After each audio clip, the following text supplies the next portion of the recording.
Well, I'm now joined live by global market analyst Patrick Young, who will no doubt have plenty to say on the controversial bailout plan. Patrick, thank you very much for joining us. Of course, this levy will be painful for many to swallow, but surely it's in the interests, isn't it, for everyone? Better to live with a little less money now than walk around in a bankrupt state, surely.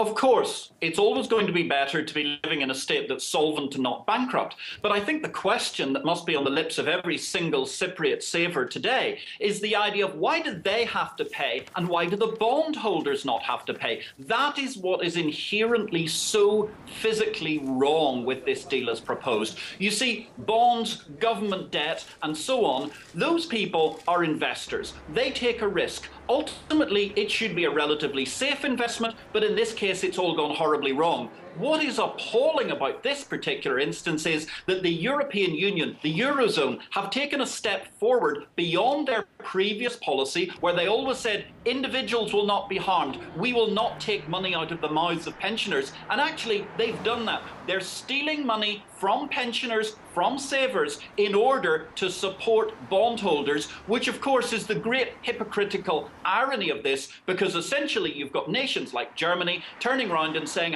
Cyprus must pay for its outrageous activity in the course of recent years fiscally, when actually what the Germans also want to do is support their own banks who hold these bonds. That is what is entirely immoral, unreasonable, and is ultimately a potential tipping point for the entire Eurozone between safety and panic.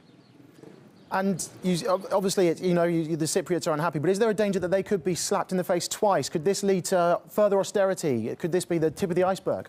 Oh, this is an appalling situation for the Cypriots, because essentially what the Cypriots have been told is that if you're lucky, you got a leaky lifeboat in order to manage to escape the Titanic. But other than that, nobody's coming to your rescue. Nobody's really going to try and help you out. What we're going to do is we're going to try and make sure that the good ship Euro ultimately sails on entirely safely. So yes, it's a horrible situation. In any case, there's already de facto austerity taking place in this measure. You cannot take 3%, 5%, 10% out of the savings of either Cypriot individuals or indeed Cypriot small businesses and expect them to be able to just take it on the chin. There is a horrible economic climate in the southeast Mediterranean. The origins of Cyprus's problems come from their big brother next door, Greece, and we all know how terrible the situation is there. So is more austerity coming? Absolutely. It's not going to end here, but ultimately the Cypriots have been left with essentially a loaded revolver with all 6 barrels full and been told to go and play Russian roulette. You mentioned there the individual Cypriots and the small businesses as well, but it's non-residents who could get by hit too as well, isn't it? Oh, absolutely. And actually, this is a very, very worrying precedent, because the Eurozone and the European Union have looked at the overall Cyprus situation and said a huge swathe of deposits here come from people outside the European Union.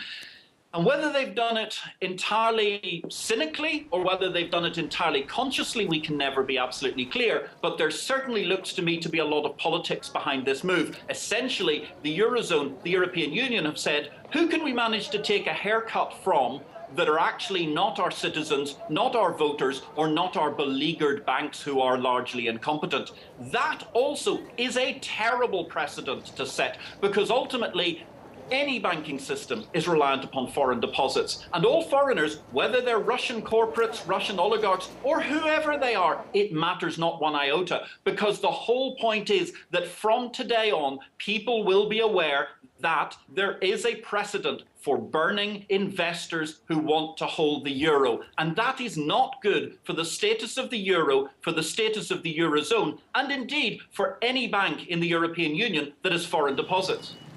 You mentioned there Russian investors. President Putin has condemned the deal, saying it's not good news for Russian investors. If Russian cash flows away from Cyprus, what repercussions could that have for the entire European economy?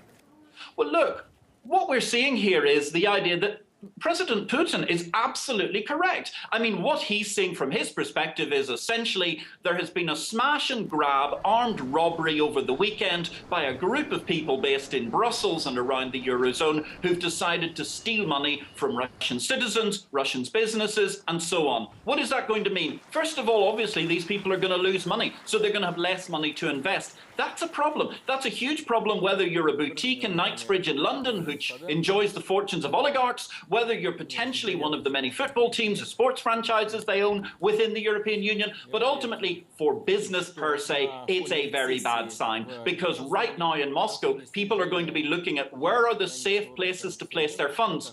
Ironically, one of the safe places may well be to repatriate back to Moscow. The Moscow Financial Centre, huge amounts of money being spent, very, very state-of-the-art Anglo-Saxon style legal system being set up. Perhaps ultimately that's where the money's going to go. But it is going to flow out of Cyprus. Of that I have little or no doubt. Patrick, thank you very much for your time. Global markets analyst Patrick Young here on RT. Thank you very much. You're welcome.